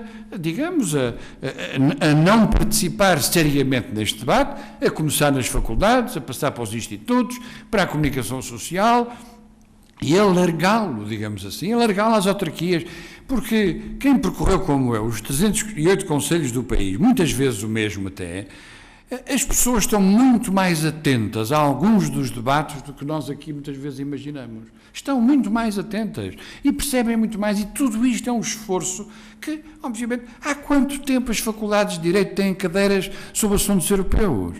Têm há 10 ou 15, não têm mais. Eu formei-me em Direito e está ali o nosso embaixador, que saúde o meu colega de curso, mais o Sarsfield, que é outro colega de curso, agora já lhe posso chamar Sarsfield, não é verdade? A gente nunca estudou Europa. Nunca estudámos direito europeu, zero. Mas não foi só nessa altura, e nós já temos uma provectidade. Mas há 20 anos também não se estudava. Como é que isto, de repente, nós vamos todos começar a dizer coisas importantíssimas? Não é possível, isto vai por acrescentamentos. O que não podemos é evitar, abordar e afrontar este tema como aquele que é mais importante. Sr. General Gonçalves Ribeiro, o que eu acho é que nós precisamos cada vez mais gente nova na política e, francamente, há muita gente boa em todos os países e acho que isso é uma coisa positiva com que nós temos que contar. Isto tudo está muito mais difícil. Veja o que se está a passar, o senhor deve seguir isso ao dia-a-dia, ao minuto, como general que é no Líbano e no Médio Oriente em geral, no Irão, tudo isto é uma coisa, é uma caixa gigantesca em que, digamos, estamos todos um pouco a tatear e, portanto, eu tenho um grande respeito pela dificuldade das coisas que existem e não há super-homens nem super-mulheres, há pessoas que dão o seu contributo e ele não é fácil. Boa tarde, queria saudar o Sr. Jorge Sampaio e a direção do Adiano pela realização desta palestra hoje. Eu aproveito só para dizer, antes de iniciar a minha pergunta, aproveito só para referir um facto que eu acho que é significativo do ponto que se estava a falar, que tendo eu uma pequena editora que faz uns 20 e tal livros por ano, os 2 livros que eu pus cá fora, que tiveram mais, que foram autênticos desastres em termos de vendas, um era sobre o alargamento da União Europeia e outro sobre a governação económica da União Europeia, ambos apresentados por autores, no segundo, do Dr. Vitorino. O doutor é um editor corajoso. Não, mas é realmente sintomático. Isto realmente demonstra que existe uma certa, mais que desinteresse, quase que aversão do público português em estudar estes temas e se informar sobre estes temas. Estes temas parecem-nos tocar pouco. Mas, doutor, a pergunta que eu queria fazer era num outro âmbito. As relações internacionais da União Europeia, da Europa, desenvolvem-se através de dois conceitos institucionais, a União Europeia e o segundo, a NATO. Não é realmente inibidor, e até que ponto não é esta situação que se prolonga inibidor de uma verdadeira afirmação da União Europeia como entidade em que todos nós acreditamos e possamos pôr nelas esperanças, realmente sem força militar, os recursos militares europeus praticamente envolvidos mais no conceito de NATO do que no conceito da União Europeia. Sem força militar não existe credibilidade, e sem credibilidade até que ponto é possível haver uma política internacional da União Europeia, haver uma identificação da União Europeia como uma instituição em quem nós poderemos pôr esperanças para desenvolver o nosso futuro. Muito obrigado também, Sr. Dr. Jorge Sampaio, pela sua conferência. Eu queria associar-me ao desejo que possa ser encontrado o sponsor ou os sponsors que possam permitir a publicação próxima da sua conferência. E quanto ao tema dos debates, eu notei a preocupação com que referiu o impasse do debate constitucional europeu, a sua preocupação em encontrar numa solução futura uma certa igualdade dos Estados perante a lei constitucional europeia, e falou no bicameralismo a esse propósito. É uma ideia interessante que talvez pudesse ser um pouco mais desenvolvida, mas há também os problemas da chamada Agenda de Lisboa, os problemas económicos graves, que alguns consideram mesmo mais importantes e mais prioritários e mais difíceis de resolver que o próprio debate constitucional. E depois há também o alargamento, que depois dos últimos entusiasmos, no último grupo de aderentes, começa a aparecer um certo backlash e a sensação de que, de facto, o alargamento não foi um sucesso tão grande e que é preciso ter o máximo cuidado com futuros alargamentos, quer para a opinião pública, as opiniões públicas, quer mesmo para a própria funcionalidade da União Europeia.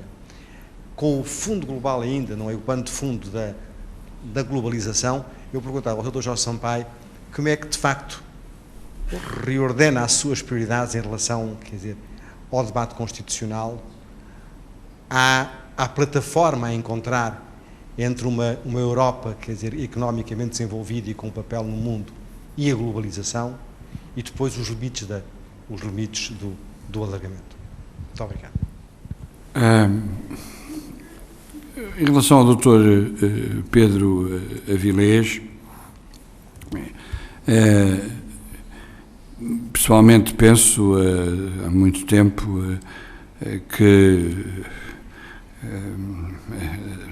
a dimensão e o aprofundamento da PES são essenciais, não desconhecendo as dificuldades, para dizer isto de uma forma muito sumária, que a articulação com a NATO representa, e, portanto, também não escondendo que o alargamento do conceito da autovéria para a NATO me preocupa, porque às tantas eu já não estou a perceber quais são os limites, não é?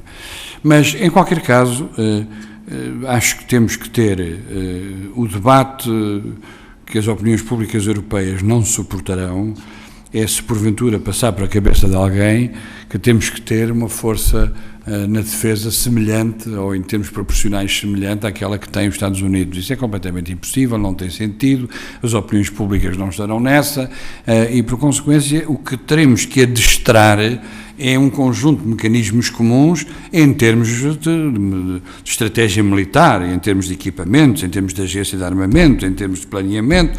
Isso sim, acho que podemos efetivamente fazer um grande avanço, e como se tem verificado, como se tem verificado em alguns conflitos significativos, o recurso dos mais fortes ou dos mais omnipresentes em relação àquilo que possa ser o contributo da União Europeia tem sido crescente, e eu vejo com muita importância o que se passa na Bósnia-Herzegovina, o que se passou na Macedónia, o que se vai passar no Congo e, naturalmente, se vai passar, infelizmente, noutros sítios, porque é necessário que aconteça. E, portanto, aqui há uma espécie de peço desculpa da expressão, que não, de nicho de mercado que temos que descobrir, assentar e valorizar da forma, naturalmente, que só nós saberemos fazer. E, a esse respeito, eu penso que o debate político sobre as novas ameaças no contexto da Aliança Atlântica é um debate muito importante, porque todos temos reparado que após, digamos, a focagem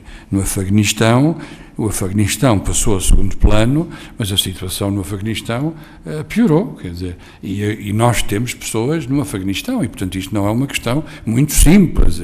No debate internacional o Afeganistão desapareceu, e agora, à razão de 100 mortes por dia, como havia há bocadinho, a questão do Iraque também está outra vez a desaparecer, porque agora é outra. Ora bem, aqui há um problema de sabermos até onde podemos ir, que meios é que temos, porque o que está a acontecer é uma multipolaridade, como li num artigo, certamente todos leram aqui há 2 ou 3 dias, uma multipolaridade de entidades que não são Estados e que são hoje atores na cena internacional com a capacidade de mischief, digamos, de grande relevância e importância, e portanto isto é completamente novo e nós não estamos aí. E portanto, se nós tivermos, digamos, se não repetirmos aquilo que eu designei, como outros já designaram igual, o cisma iraquiano que nos dividiu da forma que dividiu, e sabe Deus o que estará para acontecer, nós temos que discutir o mais aprofundadamente possível aquilo que é necessário e obviamente, de articulação em matéria de algumas finalidades que quer a União Europeia, que quer a NATO, têm que, digamos, combinar entre si e ter ter alguns limites naquilo que eu acho que é a capacidade de poder funcionar perante uma situação que é, confesso, completamente nova, completamente difícil e completamente imprevisível na sua... E nós temos que ir resolvendo globalmente alguns destes conflitos sob pena de eles se somarem uns aos outros e tornar uma situação completamente incontrolável. E, portanto, não estou à procura de uma força europeia que substitua, porventura, uma outra, estou à procura de uma capacidade militar europeia que possa ser eficaz nos objetivos que lhe forem dados ou que assuma, e isso, enfim, vamos ver no próximo futuro como acontecerá. Ora bem, meu caro embaixador Gregório Faria,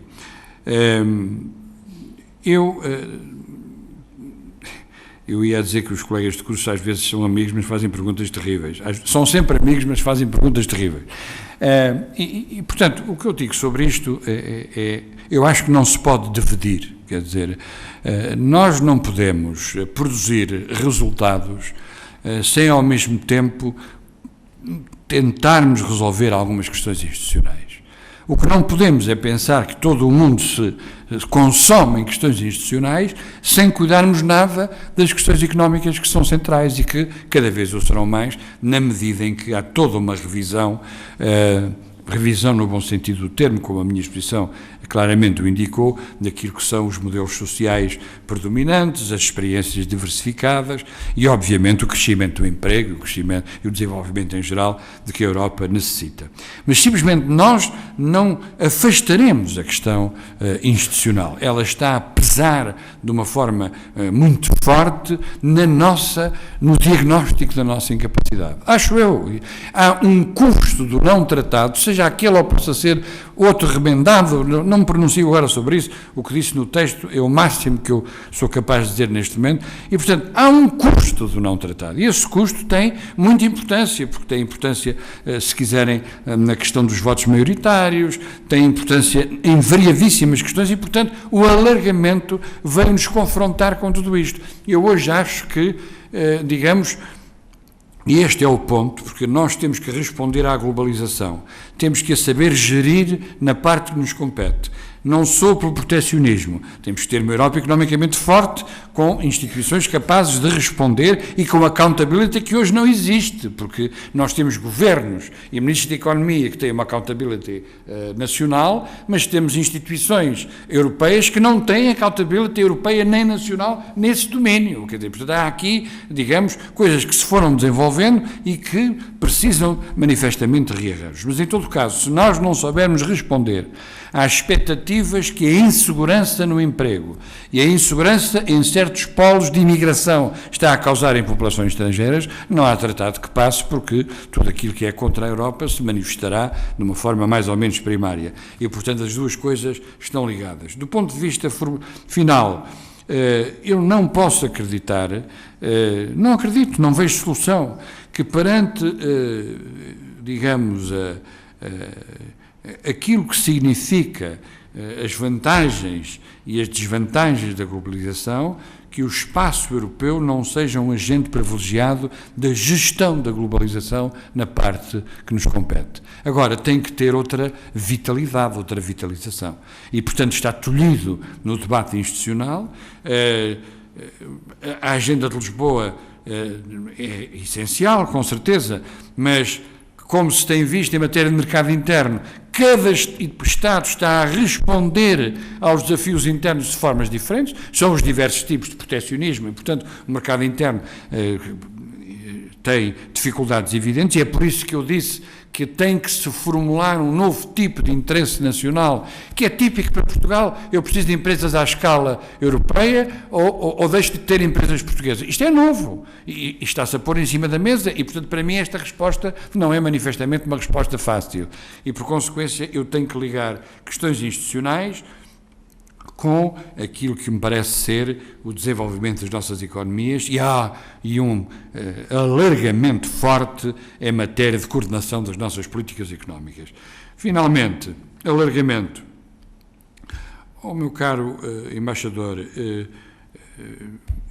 passámos tantos anos, eu não sei se isso também lhe competiu assim nas suas funções enquanto esteve em Bruxelas, nós passámos 10 anos ou 20 a dizer que o alargamento era indispensável, não é? E nós, Portugal, também, até porque ficámos muito contentes com o nosso próprio alargamento e, portanto, o alargamento que se seguiria era uma ambição de paz e de tudo o resto que se supõe. Aí saltámos para números mais avançados. É evidente que há aqui um problema complicado de gestão, isto tem que ter, e é por isso que eu refiro, há aqui uns limites, não é verdade? Eu não quero dizer onde é que são os limites, porque eu próprio acho que isso daria para 10 conferências aqui no Instituto, mas o que está em cima na mesa já requer uma digestão muito forte e muito lenta, porque isso tem repercussões do ponto de vista das opiniões públicas muito sérias, sobretudo se não houver o crescimento e o emprego, que sempre são, como em tudo na vida, apaziguadores fundamentais. É por agora aquilo que eu posso dizer. Quem? Faz favor, são sempre as mais difíceis. Muito obrigado. Eu hoje estou a exercer uma prerrogativa que o Dr. Sampaio exercia quando era estudante, porque ele é que nos fazia as perguntas às autoridades académicas que ele inquietava frequentemente. Eu hoje não quero inquietá-lo, mas gostaria de fazer um ou outro comentário. E, sobretudo, para agradecer o civismo do antigo Presidente da República, por essa experiência ao serviço do país e das nossas inquietações. É uma doação que nós temos que agradecer. E uma das coisas que me suscitou a intervenção, que certamente vai ficar marcada aqui na história do Instituto, foi o facto de ter sublinhado a espécie de pessimismo em que estamos a viver. E há sinais, hoje, visíveis desse pessimismo. Por exemplo, já hoje aqui tivemos o exemplo de um editor corajoso. Há edições que estão a ser best-sellers no meio português e que todas versam sobre o pessimismo. Foi reeditado o livro do Andrade Corvo, que parece que foi escrito para hoje. Felizmente o editor põe a data da publicação do livro. Bom, o Fosquini voltou a ser editado. Também a salvaguarda é que está lá a data da publicação do livro. As conferências do Casino voltaram a ser editadas. E o Sérgio encheu as prateleiras das livrarias. Tudo isso é extremamente preocupante e talvez possa fazer-se uma pergunta confidencial aqui da resposta, porque está pouca gente. Como é que o Presidente da República viu o deslizamento para esta situação do estado de espírito pessimista que se está a viver em Portugal e que causas teve este deslizamento para esta situação pessimista em que estamos, designadamente uma situação pessimista que, colocando no primeiro interesse das leituras estas edições, faz esquecer algum trabalho de altíssimo mérito que é feito nos centros universitários, as revistas de excelência que nós temos, universitárias, que tratam destes problemas, designadamente o que se faz neste Instituto, mas que não consegue ser um fator que inverta esse processo de pessimismo em que nos encontramos. Há alguma relação entre o sistema político e a situação em que estamos? Bom, esta era, penso eu, sendo possível que a confidência seja feita, uma ajuda para nós procurarmos compreender a situação em que estamos. Um segundo ponto que eu acho que é importante é este. O doutor Sampaio sublinhou muito que durante muitos anos na Europa todos andámos a pensar alargamento. O alargamento é necessário, tem que se continuar com o alargamento. A minha pergunta é se, no exercício da Presidência da República, alguma vez lhe apresentaram um estudo de governabilidade do alargamento da Europa. Porque não se faz alargamento em nenhum espaço sem primeiro estudar a governabilidade. Eu imagino que os responsáveis pelo processo europeu tenham apresentado aos responsáveis políticos de cada país o estudo de governabilidade do alargamento. Eu, por mim, devo dizer que, se existe é matéria de segredo de Estado, porque eu nunca vi um estudo sobre governabilidade. E também naquilo que diz respeito a estes problemas de equilíbrio estratégico entre as áreas, a importância que a Europa deve ter, eu gostava de saber se ao Comandante Supremo das Forças Armadas alguma vez foi apresentado um estudo sobre a necessidade de fronteiras amigas e confiáveis da Europa. Eu também não conheço nenhum estudo que tenha sido feito, apesar do alargamento. Em relação aos problemas, há uma atitude normal em quase todas as assembleias que tratam destas matérias. Sempre nos inclinamos todos para dar proeminência aos problemas europeus. E o Dr. Sampaio fez muito bem, acho que nos fez uma observação metodológica com grande significado. É preciso pensar no que é que internamente devemos fazer. Mas há um aspecto dessa relação entre o que é a dependência europeia com o modelo que vier a haver. Eu também sou partidário que é aos pequenos passos e acho completamente errado pensar que há um modelo prévio para o que será o futuro da Europa. Mas há uma teoria aqui que precisa de ser assumida, que é a teoria dos efeitos colaterais. Quantos efeitos colaterais é que nós estamos a sofrer e que esses efeitos colaterais é que nos dizem o que está a passar-se na Europa? Eu, por vezes, dou um exemplo, que vou pedir licença ao Sr. Almirante, é que este país de heróis do mar, pela primeira vez, nomeou um ministro do mar. Desapareceu a frota. Naturalmente, a população que não está informada destes debates e de todos os processos políticos fica com um efeito colateral que a espanta e depois espantam-se os propositores da Constituição Europeia porque lhe rejeitam por questões internas. Ora, eu acho que esta teoria dos efeitos colaterais precisa também ser explicada, ser abordada. E, para não vingar muito, não posso deixar de referir um dos aspectos que é o problema do ensino, que referiu.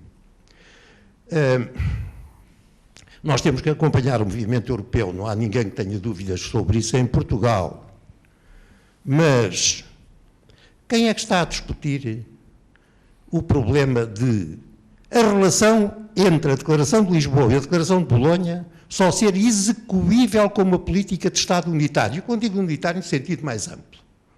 E quem é que está a conduzir essa política? Onde é que está o centro de decisão dessa política?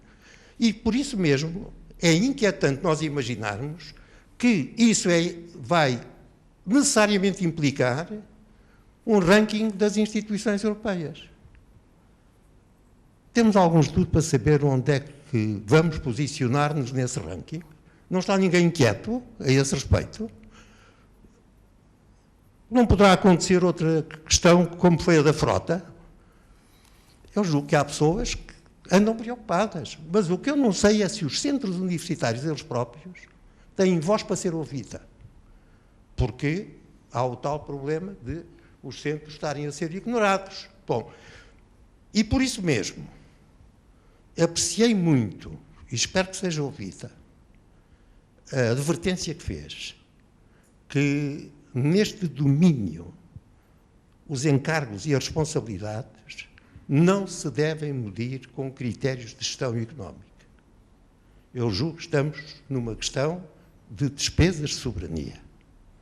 E essa questão de despesas de soberania tem que ser assumida, seja qual for a definição de soberania que todos sabemos que tem que ser vista para o nosso tempo. Eu queria só acabar reiterando isto. Eu acho que é um grande exemplo cívico o Presidente da República vir trazer a sua experiência para ajudar a meditar nestas questões. Por mim, estou-lhe muito agradecido. Sr. Professor, muito obrigado. Sr. Professor, eu penso que está na memória de todos o que foi. Eu impus-me a mim próprio não comentar a realidade política presente, porque acho que um antigo Presidente da República tem que ter uma posição especial, deve resguardar-se desse comentário, as coisas sucedem-se, a democracia é isso mesmo. Eu confesso que tenho estado muito bem com esse novo estatuto e não... mas o Sr. Professor perguntou antes, e isso é uma pergunta muito pertinente, porque de facto juntou-se na vida portuguesa um cansaço com o sistema democrático, manifesta conjunto de forças económicas exauridas, digamos assim, também da sua capacidade, uma globalização crescente e, portanto, a percepção de que o nosso modelo de mão de obra barata também estava a dar os seus últimos tempos. Eu, como sabe, o Sr. Professor também somos de Sintra, ou pelo menos vamos muito a Sintra, ou íamos muito a Sintra. A chegada de 3 lojas chinesas ao centro de Sintra, não, atenção, todos os meus amigos da minha geração, que eram os lojistas daquelas lojas, entraram numa crise absoluta e, portanto, isto é um exemplo que eu agora trago fragmentário, mas é um exemplo. E depois a instabilidade política, que, como sabemos, e muito a meu contragosto, obviamente que eu também vivi com, digamos, as dificuldades e as vicissitudes que são mais ou menos conhecidas, e espero que um dia se possam conhecer melhor, algumas delas que possam ser, obviamente, mencionadas. E, portanto, houve, indiscutivelmente, em vários setores da sociedade portuguesa, acompanhados, portanto, também pela própria sociedade europeia, pela sua relação no contexto mundial, que também foi uma relação de apagamento e de algum crescendo de dúvidas, houve também um sistema político que, a meu ver, mostrou e tem mostrado sinais de cansaço e sinais de necessidade de revitalização. Agora, eu digo isto, tendo vivido isso e sempre, como sabe, tendo-me colocado por dentro e nunca por fora, mandando críticas para dentro, um agente como outro qualquer, sei lá o que é que eu poderia ter feito de melhor e de diferente, isso percorrerá o resto da minha vida. Mas a gente pressente que o modelo, que os agentes, que os atores, que as estruturas, que as entidades, tudo isto está muito cansado, quer dizer, e portanto, e que, digamos que a credibilidade é menor, não é? E por consequência não há dúvida nenhuma que, a meu entender, e para pegar na sua frase salvadora, há de facto uma relação entre este deslizamento para o pessimismo não é a falta de vitalidade, mas também é dificuldade de uma resposta adequada aos desafios que a situação presente coloca. E, portanto, há aqui um esforço coletivo, evidentemente, a fazer. Mas, Sr. Professor, em matéria dos estudos, eu confesso que os estudos, porque, como o Sr. Almirante se lembra, na parte em que esteve com as responsabilidades conhecidas, e outras pessoas se lembrarão, houve estudos em torno, por exemplo, dos conceitos estratégicos militares ou do conceito estratégico nacional, que foram estudos bastante profundos, em várias épocas e em vários ministros da Defesa. Eu tive vários ministros da Defesa e, portanto, não direi que sempre voltávamos à discussão ao início, mas pelo menos alguma coisa ia somando à discussão seguinte. E aí, sinceramente, que vi equacionados alguns dos novos problemas que se colocavam ao país. Em matéria de alargamento europeu, era uma aspiração política, era uma aspiração democrática, era uma aspiração de paz, mas remeteu-se a discussão da sua governabilidade para aquelas entidades que foram tomando conta da Convenção, antes da Convenção, durante a Convenção, pós-Nice, antes de Nice. Bem, e naturalmente eu compreendo perfeitamente que a aspiração que durante décadas presidiu a esta separação europeia que todos nós vivemos, isso deu o resultado de uma resposta rápida e, naturalmente, com um déficit, a meu ver, no que respeita ao funcionamento institucional, que hoje é, pelo menos, relativamente evidente e patente. Estudos de governabilidade, li todos os papéis que me provinham da União Europeia e das suas várias entidades, enquanto tal, é mais difícil ter encontrado algum como deve ser. Sr. Professor, em matéria de efeitos colaterais, um país como Portugal sofreu-los há sempre, é meu entender. E, portanto, tudo está em saber se o seu relacionamento e o seu posicionamento é melhor ou pior para aguentar esses efeitos colaterais. E é por isso que toda a minha intervenção vai no sentido da pertença a um espaço maior, em grande parte, exatamente para aguentar ou procurar aguentar com outros, com as solidariedades que se possam forjar, esses efeitos colaterais. E isso é que me faz sempre dizer que nós não podemos, digamos, tornar esta discussão em pequenos pedaços, porque ela tem a ver com princípios e com valores. E se nós não sentimos que estamos ligados todos por princípios e valores, de que só discutimos nas grandes sessões solenes e nas grandes conferências que abrem congressos, isto não chega para nos choder uns aos outros, não chega. E, portanto, é isso que tem que ser a força, digamos, motriz. Se a força motriz é o que se diz à chegada a cada aeroporto ou cada país na conferência de imprensa, depois num Conselho Europeu, isso não chega como valor, digamos, capaz de forjar uma comunidade em movimento.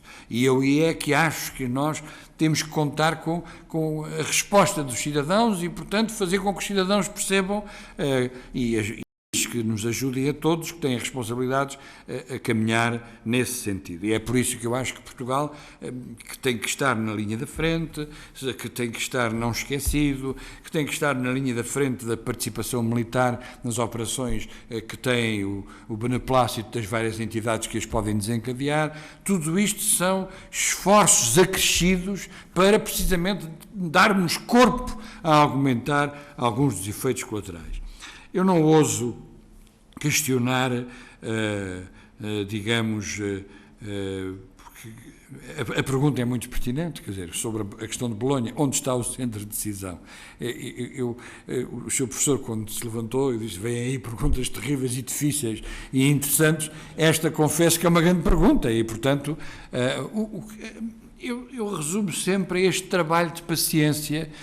Como o Sr. Professor também disse que concordava comigo, isto vai por pequenos passos. A gente não resolve histórias de séculos dizendo voluntaristicamente amanhã vai ser assim. Não vai, quer dizer, amanhã vai ser muito difícil e depois da manhã também, porque este quer aquilo, este quer aquilo outro, mas isto tem funcionado de uma forma que era imprevista há 50 anos.